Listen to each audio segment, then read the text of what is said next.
اپنے غلام کو آواز دے کر کہا پردہ ویزا کرواؤ اور بیویوں سے کہو کہ آگے بڑھ جائیں۔ ہمارے ہاں مجلسوں میں جو خواتین کا انتظام ہوتا ہے نا، یہ امام رضا کی سنت ہے۔ یہ عزاداری کا جو نظام ہے یہ ائمہ کا بنایا ہوا ہے۔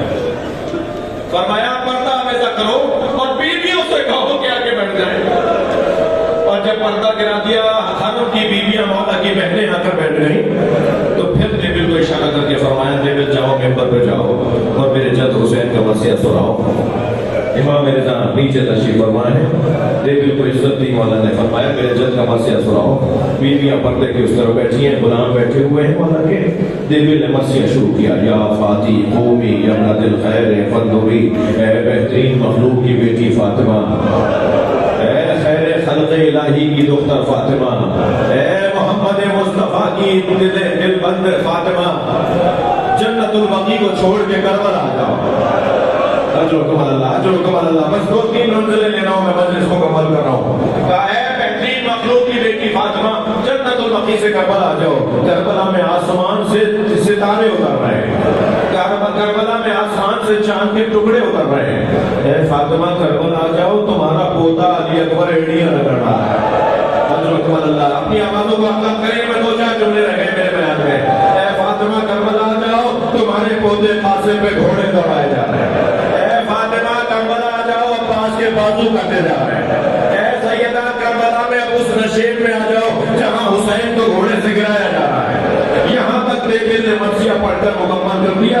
امام رضا بھی رو رہے تھے، بیویاں بھی رو رہی تھیں، دیبل بھی مرثیہ پڑھتے ہوئے رو رہے تھے۔ لیکن جیسے ہی مرثیہ مکمل ہوا، امام رضا کی آواز آئی، دیبل اس میں 2 مصرے اور پڑھا دو اور یہ کہو اے سیدہ جب کربلا میں رو چکو تو پھر خراسان میں اپنے غریب بیٹے کی قبر پہ آ جانا۔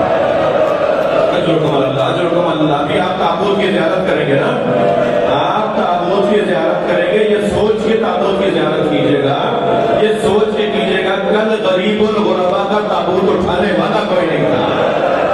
فرمایا ہے دیبل کہو میری ماں فاطمہ سے کہ جب کربلا میں رو چکے تو اپنے بیٹے کی قبر خراسان میں بھی آ جانا۔ تو دیبل نے کہا مولا مجھے تو نہیں پتا بیوی کے کون سے بیٹے کی قبر خراسان پہ ہے۔ تو مولا رضا نے فرمایا مجھ غریب کی قبر خراسان میں بنے گی، مجھے غربت میں مارا جائے گا، میرے جنازے میں میری بہنیں نہیں ہوں گی، میری ماں زہرا سے کہو کہ وہ خراسان میں میری قبر پہ ضرور آ جائیں۔ دیبل نے 2 مصرے پڑھائے، سیدہ جب کربلا میں حسین کو رو چکے تو پھر خراسان میں علی ابن موسیٰ رضا، امام رضا کی، میرے مولا رضا کی قبر پہ بھی آ جانا۔ بس ابھی دیبل نے یہ کہا تھا کہ کنیز پردہ ہٹا کے باہر آئی اور کہنے لگی دیبل خاموش ہو جاؤ، معصومہ تم بے ہوش ہو گئی ہے۔ بی بی معصومہ سے برداشت نہیں ہوا کہ بھائی غربت میں مارا جائے گا۔ میں بی بی سے ہاتھ جوڑ کر کہوں گا بی بی ابھی تو خبر شہادت ہے جو آپ سے برداشت نہیں ہوئی، سلام ہو زینب کبریٰ پر، 3 دن بے گور و کفن لاشا رہا، سارا لشکر حسین کو مارتا رہا، عبداللہ زینبیہ سے زینب کھڑی دیکھتی رہی، یا حسین۔